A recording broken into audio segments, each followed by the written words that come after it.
Hi guys, kailangan meron kayong malaman at matutunan bago matulog. Ha? There are 3 dental trivia na sasabihin ko sa inyo. Actually, hindi naman to trivia. Kailangan, marami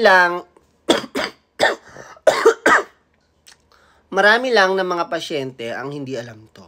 So, para mabawasan ang mga katanungan at agam-agam ninyo pagdating sa dentistry, magandang malaman nyo na to. Ha? Panoorin. Number 1, your anesthesia.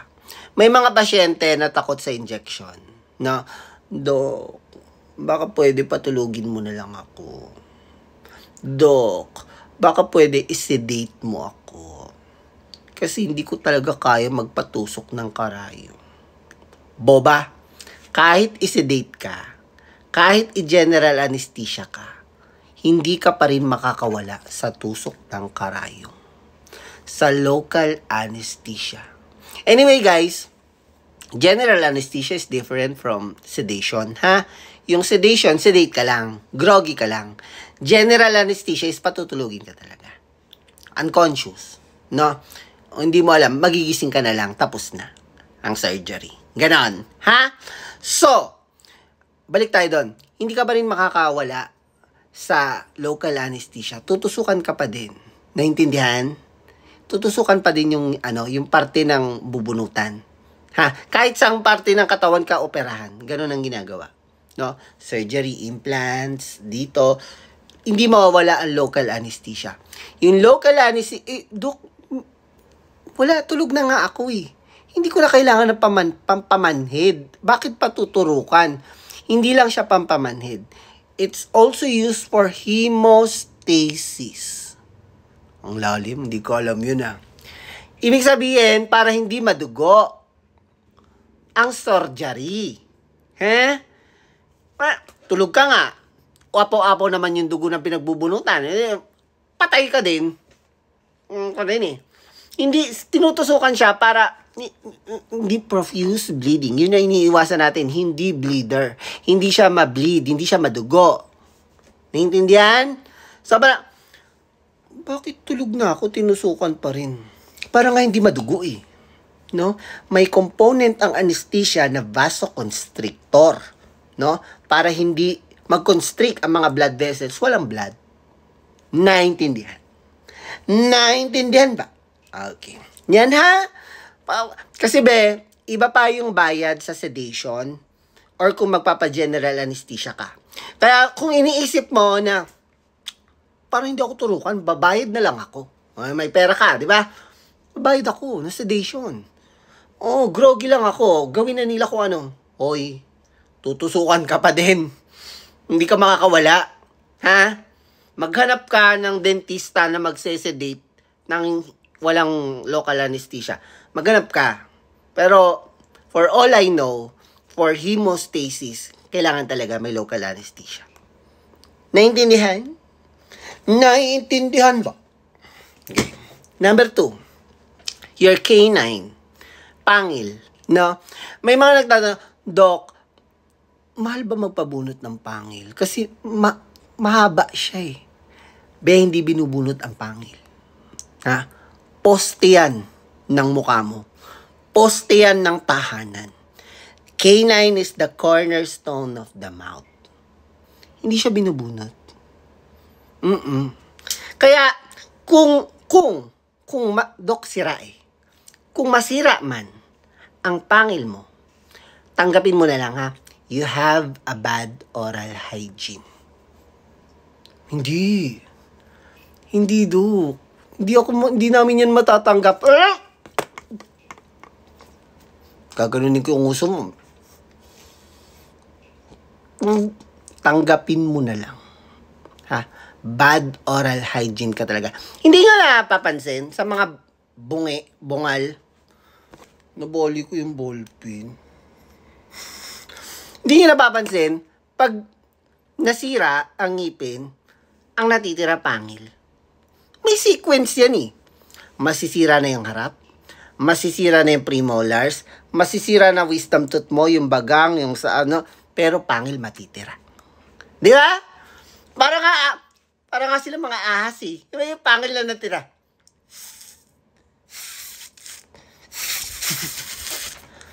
Diba? So, kung ikaw, kung magsasabi na hindi, kasi yung pangil ko, umuga. Eh, hindi mo pinustisuhan. Ha? Imaginein mo naman, ang natira na lang pangil, o yun nga, di ba, hindi nga nasira. Nagstay pa din siya, naiwan. Di ba? Pero nabunot pa rin. Kasi umuga.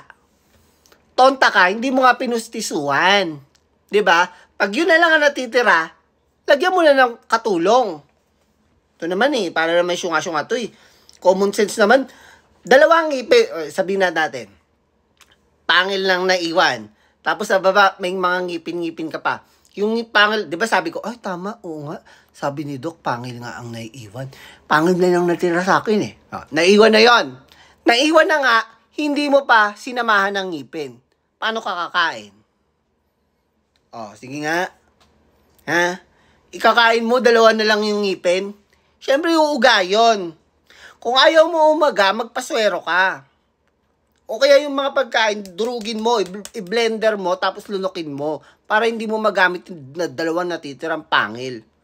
Ito naman, anuin mo pa ako Hindi ko matanggap na bad oral hygiene ako. Gaganunin ko yung gusto mo. Tama na, ha? Ang anatomy ng pangil, ginawa ng Diyos, least siya na masisira. Least siya. Yung cusp niya, tapos yung tumutubong lingual cusp sa likod, hindi yan masisira, basta-basta.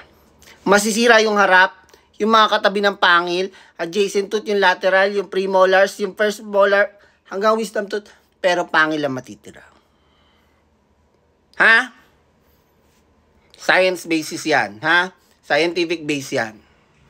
Yung anatomy ng pangil, least yan na masisira. Tanggapin mo na lang. Ang katotohanan na ganyan. Number 3. Yung pasta ninyo. Ang dami ko na mga Dok, yung pasta ko kapapasta lang. Nananakit na. Ba't ganun? Maliit lang naman yung sira. Guys, yung maliit sa inyo ay hindi maliit sa amin. Ha? Hindi maliit yun sa amin. Maliit sa inyo ay hindi maliit sa amin. Debatable ang salitang maliit sa inyo. 1 millimeter in dentistry is very important. 1 millimeter. 1 millimeter yung sa ruler, yung pinakamaliliit na linya, decicentimilli.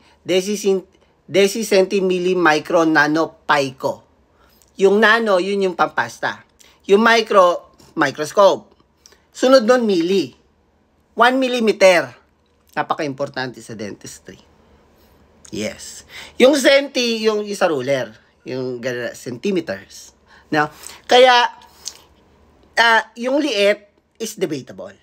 Hindi mo pwedeng, maliit lang naman siya Kasi yung pagkasakit ng ipin ay nakadepende sa lalim ng sira. Sa lalim ng sira. Ang sira ng ngipin, maliit sa labas, malaki sa loob. Naintindihan? Naintindihan mo? Pag nag-iba na yung kulay ng ngipin, lalo pat pagang, pag nangitim na siya, malaki ang posibilidad na apektado na yung ugat niyan. Kaya pag pinastahan, common sense naman. Yung sira, malapit na sa ugat. Mananakit na. Yung ugat nga ang, responsible for sensitivity at pakiramdam ng ngipin. Wala akong model Basta imaginein mo na lang. Ang laki ng sira. Huwag palalapitin dun sa pulp, sa ugat. Pag mas malapit dun, malaki. Dok, ba't pinastahan? Kasi nga, kaming mga dentista, for conservative approach. Ayaw namin ng bunot-bunot kasi hindi na nga yun uso. Diba?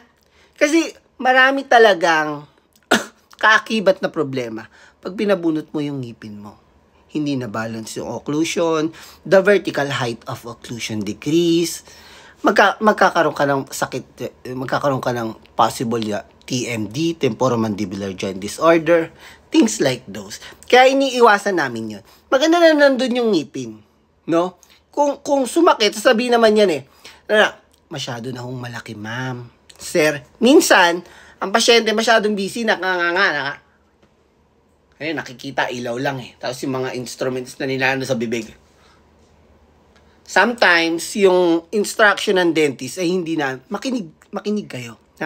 May mga sinasabi, ma'am, sir, masyado na po malaki yung dentista, masyado na po malaki yung sira.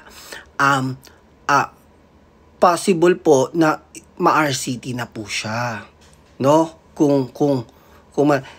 Like the videos of Doc John. No? Ini-instruct niya yung mga pasyente na, ma'am, to consider root canal na po to. Ba't nyo pa pinapasta? Ang kulit mo naman ayaw nga Dapat nga may natural ng ngipin Nanggigigil naman ako Kaysa bunutin. So, yun ha. Guys, pag maitim na, lalo pa yung bagang, pasensya na ha. Babay na talaga yun. At pag ang ngipin mo, your permanent teeth, nabutas na yung pulp, permanent ng sira, pag tinanggal, permanente ng wala. Permanent nga di ba? Permanent teeth. Hindi na yung tutubo. Permanente na rin yung wala. So, hanggang sa mamatay ka, wala na yun. Goodbye na. Naintindihan? So, alagaan, ha? Yung mga pasyente nagugulat, di ba? Doc, eto true to. Totoo to. Doc, yung, di ba, nagpa-brace, tapos magpapapasta. Yung kung ano lang yung obvious, yun lang ang titirahin. Ay, ito malaki. Dok, ayan Kasi yun lang nakita niya sa salamin pero malaki na. So, malamang sa malamang, mananakit na yun. No? Malalim na yung sira Ngayon, sasabihin ng pasyente, ganito. Ito, lagi ko ito Dok, tingnan nyo nga kung alin pa yung mga papapastahan. Para alam ko, pagbalik ko, ganon. Sinasabay ko na sa adjustment. Naka-braces nga Minsan sasabihin ko, ang sira nyo po, ma'am, ay sa ulo. Charot. Ang sira nyo po, ma'am, 12. 6 sa baba, 6 sa taas. Minsan nagugulat yung pasyente, Totoo yan. Sira na? Ang dami! Yung linya lang. Kaya nga yung sinasabi kong maliit lang yung sira It's debatable. Magka-line lang ng konting yan. Hindi mo naman niya makikita. You need mouth mirror and light. Kailangan may ilaw. Hindi mo yan makikita ng ganun. Kaya nga hindi ako nagpapakonsulta sa labas Gusto ko may dental chair na may ilaw. Kasi dun lang makikita yun. La linya na maliit considered as caries lesion. Sira na yun. Lalaki yun if left untreated. Hindi yun nakikita. Dito lang. Hindi yun nakikita. Kailangan there's a light. So, meron pa mga sira na it's not detectable by light, but merong mga x-ray.